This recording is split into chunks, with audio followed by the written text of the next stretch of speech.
Now I invite Dr. Joe Phillip to have his topic on various technique in phacoemulsification.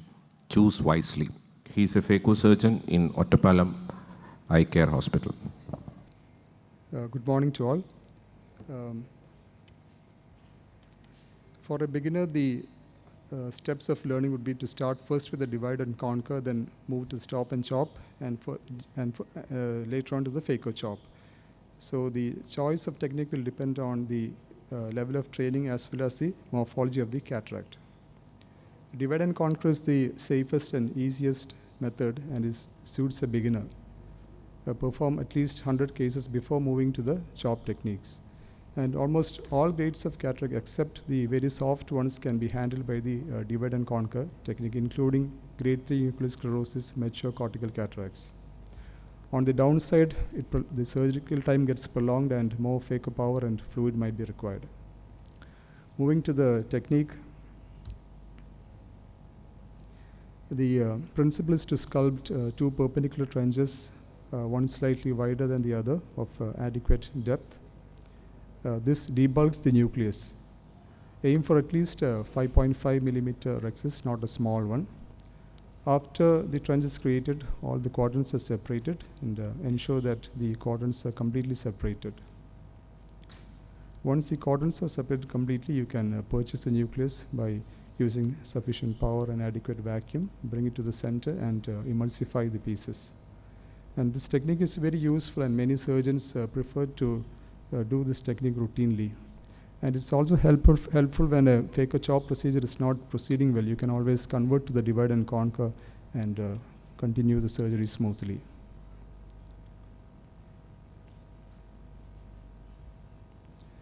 The next technique would be stop and chop. This is a combination of both ease as well as efficiency, because you get enough working space to sub-chop the heminucleus. And it's most suited for grade 2 nuclear sclerosis, cortical cataracts, mature cataracts, and even the grade 3 nucleus. It's better to avoid the softer grades because it's difficult to obtain a hold. And always focus on obtaining hold of the nucleus by using sufficient vacuum and optimizing phaco power by using the burst mode and pulse mode. And you can learn the basic chop procedures like modified vertical chop and horizontal chop before transitioning to the phaco chop. Moving to the technique, again you have to create a wide and deep trench with straight and parallel walls of adequate depth. Separate the nucleus into halves by placing the instruments deep within the trench. After that, the heminucleus is sub-chopped by a suitable chop technique. Here I am showing the vertical chop within the capsular bag. The phaco tip is buried into the center of the nucleus to hold the nucleus. The position of the chopper is 1 millimeter to front and to the side of the tip of the phaco tip. As the chopper moves slightly down and to the left, simultaneously the phaco tip has to move up and to the right, thus fracturing the piece, which can be brought to the center and emulsified. And the remaining heminucleus can also be handled in a similar way.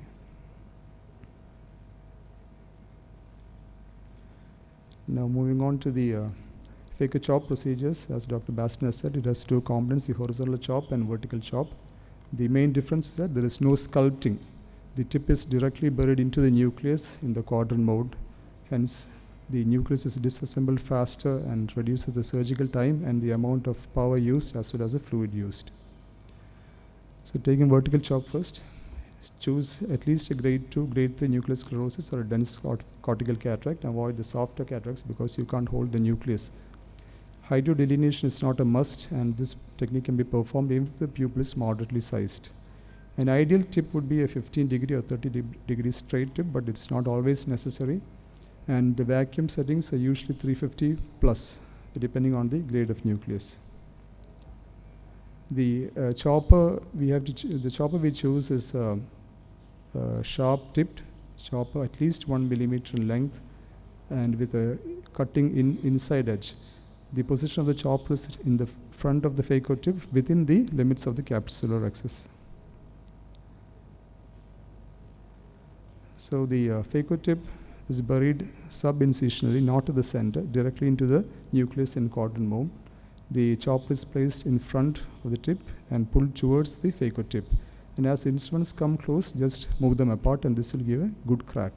Once you have the crack, you can complete the procedure as in a stop and chop technique, which I have showed earlier.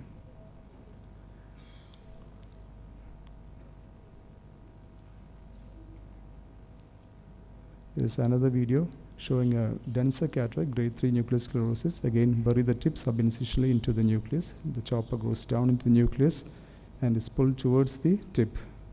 And when they come close to each other, just separate them apart. This will give a crack.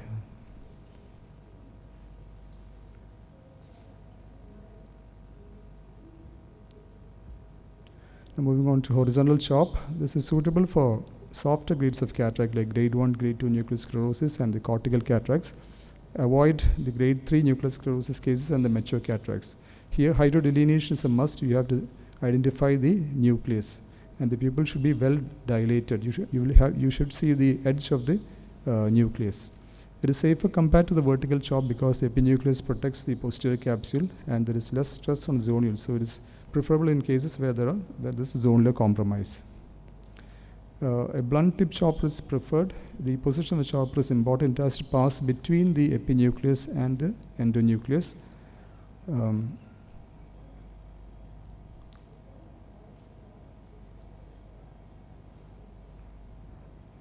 So in the beginning, first you have to remove all the cortex and the epinucleus over the endonucleus. And in the beginning stage, you can create a small pocket, just subincisionally, through which you can bury the phaco tip easily. Now you can see the blunt tip chopper going beneath the epinucleus. It's going to the equator and pull towards the chopper tip, towards the phaco tip. And as they come close to each other, just move them apart. Now in this technique, since I'm using a blunt tip chopper, to divide the heminucleus, I'm bringing out the heminucleus into the anterior chamber. So the chopper goes round the equator and slices the nucleus, and you get a fragment which you can bring to the center and emulsify.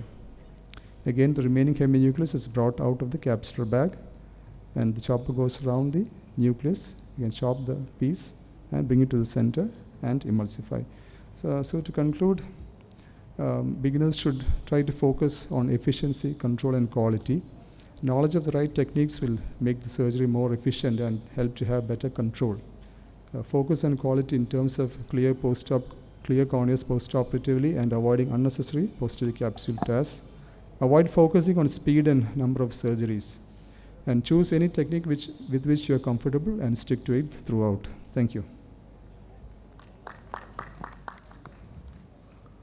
Thank you, Joe.